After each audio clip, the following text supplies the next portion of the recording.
Not a big fan of thrill rides, or maybe any rides at theme parks, or maybe you're looking for something to do in between the rides at Disneyland, then this episode is for you. Today we are discussing hidden gems at Disneyland that don't require you to step foot on a ride. You're listening to Castle Talk Radio. We're live on the airwaves with Becca and Jessica. Now let's jump into this week's episode. My family is all about the rides at Disneyland, but as someone who is at Disneyland a lot, I am starting to really enjoy the non-ride attractions of Disneyland. And today we are going to talk about some of the hidden gems. Yeah, we talk a lot about strategy to get in the most possible rides during your visit. But Becca, believe it or not, there are people that go to Disneyland and never set foot on a ride, but they still have a great time. So let's talk about some of those hidden gems in Disneyland and California Adventure. Yeah, I don't know who those people are, but I'm very happy for them that there is so much to do. And I can kind of see that now. And even if you are a thrill seeker, ride lover, whatever, taking a few of these attractions is still a great addition to your day. So the first hidden gem I want to talk about is one of my favorites, and that's story time at the Royal Theater in Fantasy Fair. Yeah, I love this one. So, for those who are trying to think of where this is located, it's listed in Fantasyland, but it's not behind the castle. So, it's not the giant Fantasyland theater that's like in the back, like closer to Toontown. It's right by the Fantasy Fair area. Yeah, so that's if you're looking at the castle, it's just to the left, the path that goes to the left of the castle. And it's right by the Royal Hall, which is where you can meet the princesses. So there are two different shows, and you'll want to check the schedule for when they're happening. And if you can't find it on the app, just walk by the theater at some point in the day, and they have a list of the show times and which shows are when there. But they have both Beauty and the Beast, and I finally just got to see Tangled. I kept only getting Beauty and the Beast for a while. And the reason this is so much fun is because it's a retelling of the fairy tale, and the princess of the fairy tale is there helping with it. And then you have these two thespians, these two actors, and a live accompanist that tell the story. They add in some humor and they really get you active in the play. So it's almost like going to like a playhouse out in like a small town where they ask you to boo for the villain and shout for the hero. So love both of them, and they're so funny, and it's just a great little thing. Like I just took my friend this last trip to see it, and she loved it. She was like, "Oh my gosh, I can't believe we haven't done this before, Becca." So That is perfect. I have missed seeing those on the schedule the last times that I've been there. And I also have an article on my site that lists all the live entertainment options at Disneyland Resort. So that is really good to see because I feel like they've removed a lot of live entertainment lately, but there are still things that you can see, especially a lot of live bands and things like that. So definitely look that up. Now at California Adventure, I think right away of Turtle Talk with Crush because that is super interactive and super fun. You can find that in the animation building at California Adventure. yeah, I love that one because you can ask, like, it's real time conversations with Crush, the animated Crush. And he asks the audience questions and picks people to ask him questions. And it's a lot of fun. No two shows are ever exactly the same because of that interaction with him. So I love that one. And then while we're there in the animation building, I want to touch on other things that are available right there as well. And one that I've started really enjoying is the Animation Academy. And that's where you can learn to draw a character. And they have a schedule, it's like every half hour, they do a different character. So there are people that literally go and just do that all day. And they get out of one and they come back and they go again, and sometimes they'll put them all in the same on the same like page, or some people now are having sketchbooks that they bring that are just their sketches from the art of animation, and then they I can love go and that. they can look at all of the progress they've made. That's really cool. Yeah, and it seems like when I take different groups there of different ages, everybody loves it and everybody enjoys it from ages like 2 and up. Yeah. Seriously. There's also the sorcerer's workshop in there where you can learn a little bit about animation. And of course, the main area of the building is really beautiful and it has clips and sketches and music from Disney animations. And it's just a great place to like hang out and kind of decompress. Um, Yes. but we also want to head across the street there at California Adventure, where they have Mickey's PhilharMagic. So Yes. that's another cute entertainment show, another great spot to kind of take a break, get a little Yeah. AC. Um, a lot of fun, just a cute show. They have a little like 3D action in there. Again, a lot of different ages can appreciate this show and enjoy the humorous side to it. And of course, a play on the Philharmonic and stuff like that. Yeah. I love that one too. And lots of songs to sing along to in that one because it goes through a bunch of different of the animated movies.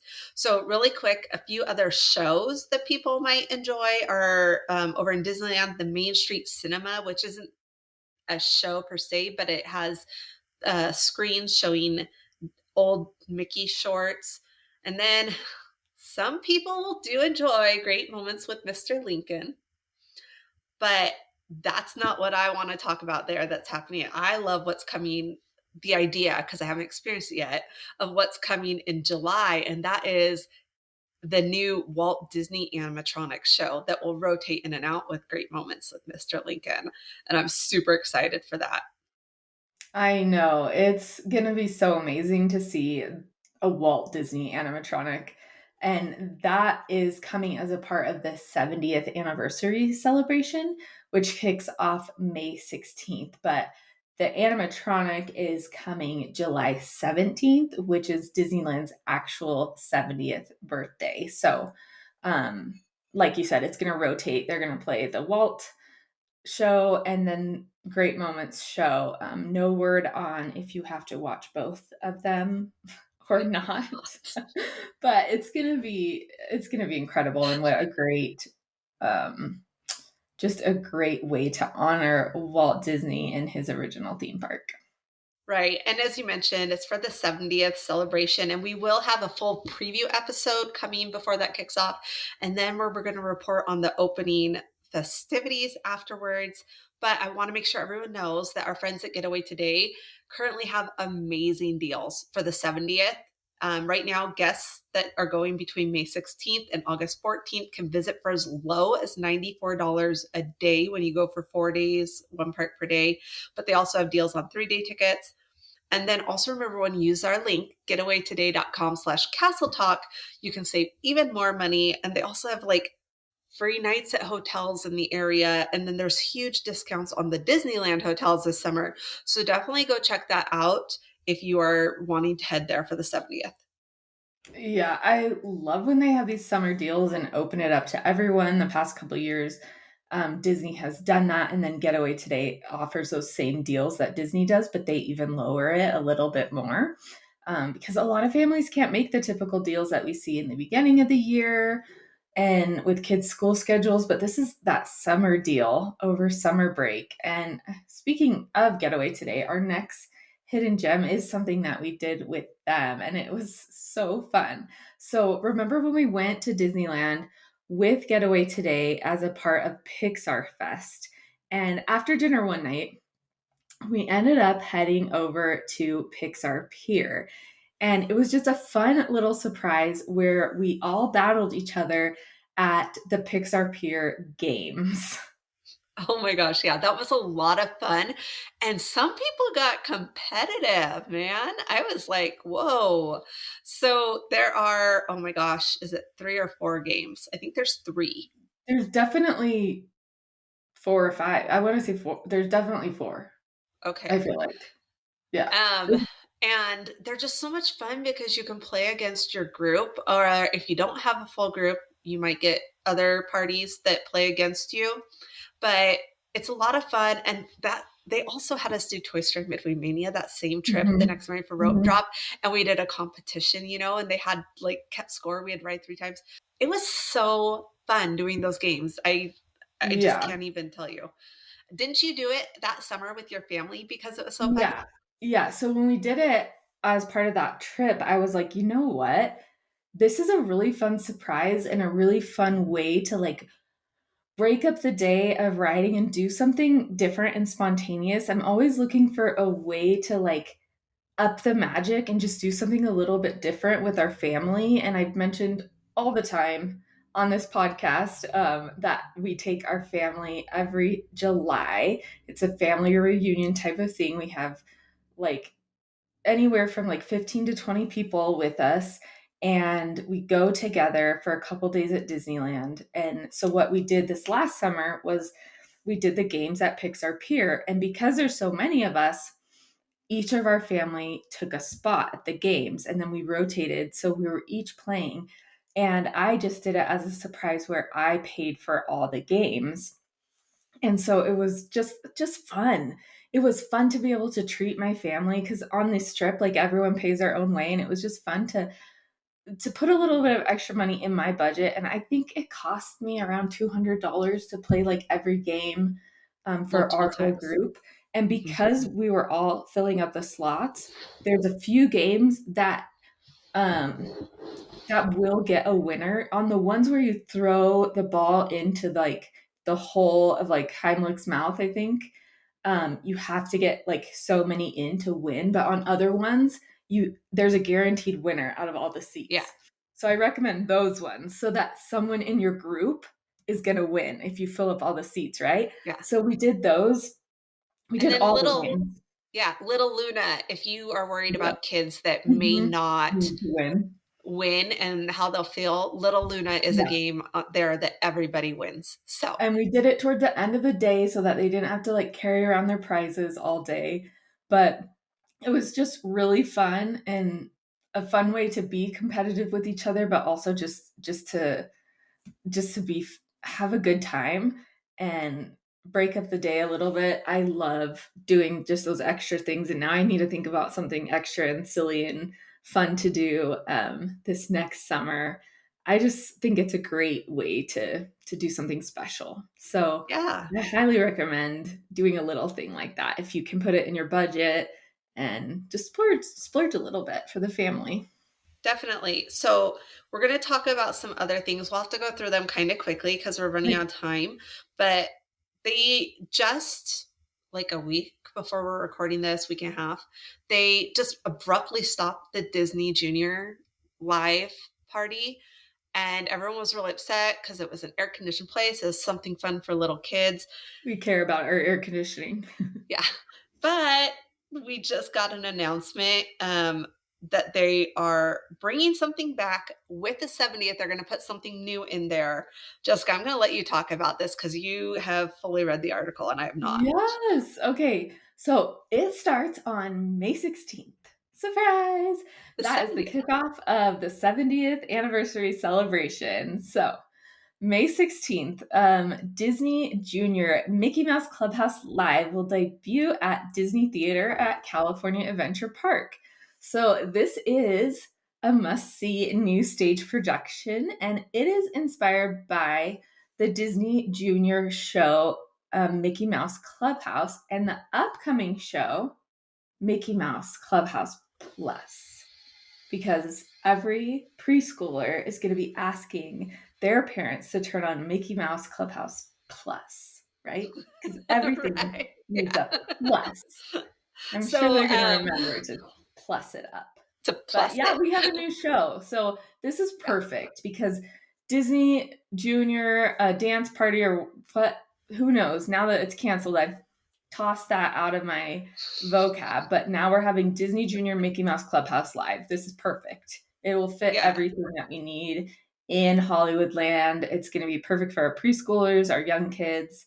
And I'm definitely going to go see it May 16th. Yeah. So speaking of air conditioning and those types of things, we can't forget to talk about Walt Disney's Enchanted Tiki Room. It's some people are like, it's so corny, but I just love it. I do. And my biggest thing there is like you can get a Dole Whip right there, take it in with you, and enjoy the show in the air conditioning. Also, though, I do want to give the tip that you should sit on the back row for two reasons. One, it has back support. It's the only row that has a real back to it. Um, and two, if you sit in the front, which I have done, you are like your head's up like this all the whole show and you get a crick in your neck. So definitely sit in the back row. Um, there's a trio of things over in Frontierland / New Orleans Square area, Jessica. Mhm. Let's talk about those. Okay, those don't have air conditioning, but I recommend grabbing like a frozen banana or a ice cream bar slash like frozen lemonade or something, taking those with you, heading over to Tom Sawyer Island or hopping on the Mark Twain or sailing ship Columbia, Yeah, exploring those because those definitely have a unique experience as a part of Disneyland, especially if you've been coming to Disneyland for a long time. And as a yes. kid, I bet you've experienced that, or you've walked by that and you've begged your parents to take you and they did it. So take your kids there. Do the thing. Now, the one thing I want to note, selling ship Columbia, I don't think there is any way for it to be mobility friendly, like mobility device friendly. You do have to go upstairs. But if you go on that one, make sure you go down below where you can Mhm. see how an actual sailing ship would be set up. So that one's really fun. And then the Mark Twain, I just think it's super relaxing to just go And around on so that. pretty. Yeah, Side note, great spot to propose, and it's very underrated as far as that goes. I have a proposal article on my website, but like people don't propose on that, or it's not right. like overly hyped, and it's beautiful. Beautiful. Yes. Okay. So speaking of that area, let's talk about live music because there's so much at Disneyland that you can catch. There's the pirate um, the group that walks around there in New Orleans Square. Mhm. There's the Dapper Dans over across in California Adventure. You get lots of live entertainment for the different festivals and things, but you also have like Five and Dime. We also have the Disneyland Band and little performances by characters sometimes. Love all of those. Those are some hidden gems. Um, but live music, you can find tons of it throughout the parks. Yep. So, Jessica, if I just want to sit and relax and kind of people watch, but maybe not on a bench, what's a hidden gem that I could do that on? Main Street vehicles for sure. And though there are several different ones that you can hop on and hop off, either at the entrance toward the entrance of Disneyland or near the castle. So Yes. they go like one way, you get on one side and hop off the other, and then you can hop on another one and just kind of go around and around, and people watch there. And along Main Street, other things are happening all the time as well. So that's a great people watching spot. Yeah, definitely. And then I didn't have it on the list, but the Disneyland Railroad is also just a hidden For gem. sure. So we just want to touch on a couple of other things that are available. So we have parades sometimes, and those are great. Those are pretty well known though. But what a lot of people don't know about is like the little cavalcades that happen, where they just have some characters that go, and especially every day around. I want to say it's around 11:30, but check your Disneyland app to make sure they have the Disneyland band that will march, and then like the Fab Five and some other classic characters will follow them down Main Street and dance and stuff with them. And so that one's a great one. The next one, though, the last one I want to touch on, Jessica, I'm going to let you talk about a little bit, is something that's available on Main Street that most people only think about on Fridays and Saturdays and Sundays during year round.